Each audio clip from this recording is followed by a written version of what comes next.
The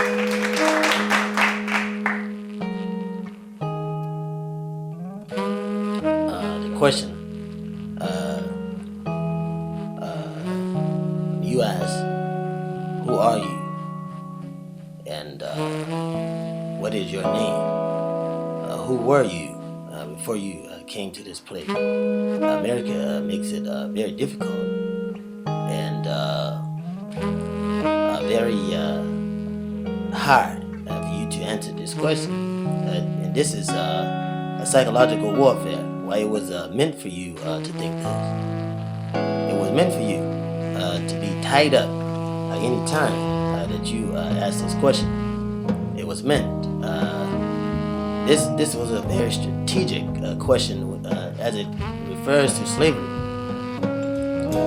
He never meant to give you who you were as a race. This was merely a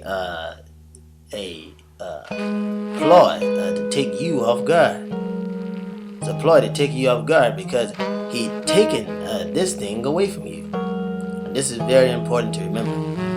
He's taken your history away from you. He stole it and he used it as his own. He'd taken your history away from you. He stole that and he used that as his own. He stole who you were as a people. He took that and he used it for himself. And everything that was like you, he took it and used it for himself, for his own glory, and took it away from you. So in taking you out of your environment, when he stole you, you're talking over 600 years. You have to understand this, that the white man's history is only 7,000 years old, but that the African history is 14,000 years as a recorded history. And when I say recorded history, I mean pictures and things of this nature.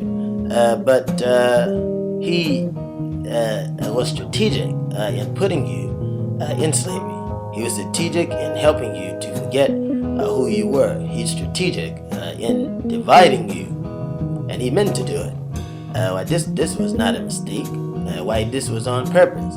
And once he did it, he put you in a character of an individual who knew not where they came from. So when you ask me, do I believe that this country would give a fair chance? Do I believe that since Barack Hussein Obama is president, that things are going to be better? Well, I don't believe it.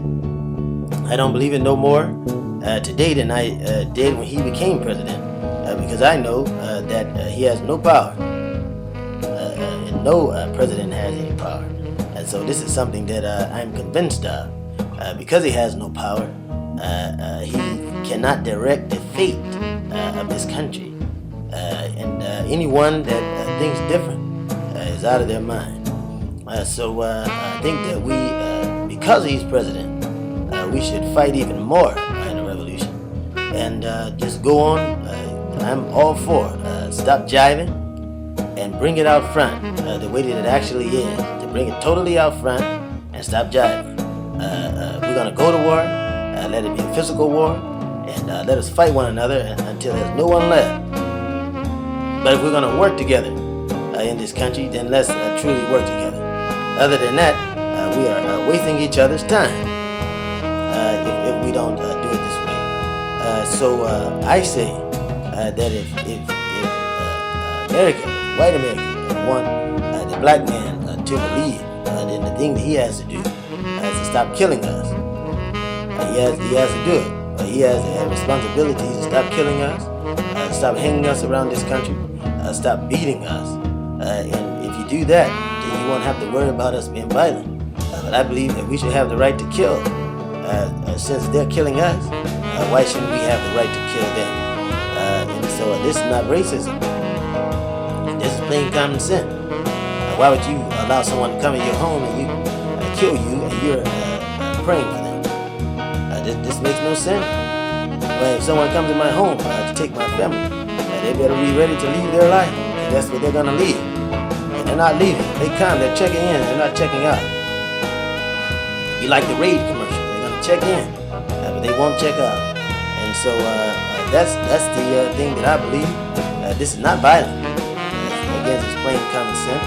And maybe since the black man has been peaceful, maybe if he is violent and start killing the white man the way that he's killing us, then maybe the white man will wake up. As long as you run around here singing "We Shall Overcome," while you're never overcome, you'll continue to undergo. So singing "We Shall Overcome" is not going to help. Talking about Christian philosophy is not going to help. Misquoting individuals and misusing their leadership is not going to help. It's not going to help neither you nor I. But you have to be willing to die for what you believe. You have to be willing to give up the ghost, so to speak, or give up your spirit and believe with your spirit and die in the very spirit that you have to live if you're going to change the situation. But if you don't do that, well, you'll never change the situation.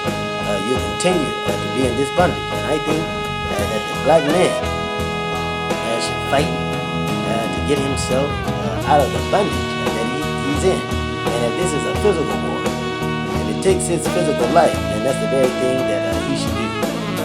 Make it take his physical life and make it a better and safer place.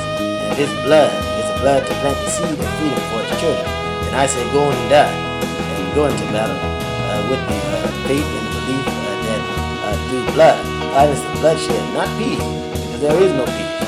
White man talks to you about peace, there is no peace, but there is plenty of violence. And I say, let's do the same thing, an eye for an eye, and a tooth for a tooth, a kill for a kill, and so on and so forth. And if this is a thing that he's doing, if it's all right for him, God forgive him, God will forgive me for cutting his head off. So this is something I believe, and I don't want to pray for my enemy. I don't want to hug someone who's coming at me with a dagger, coming at my family with a dagger, coming after my brother and sister with a dagger.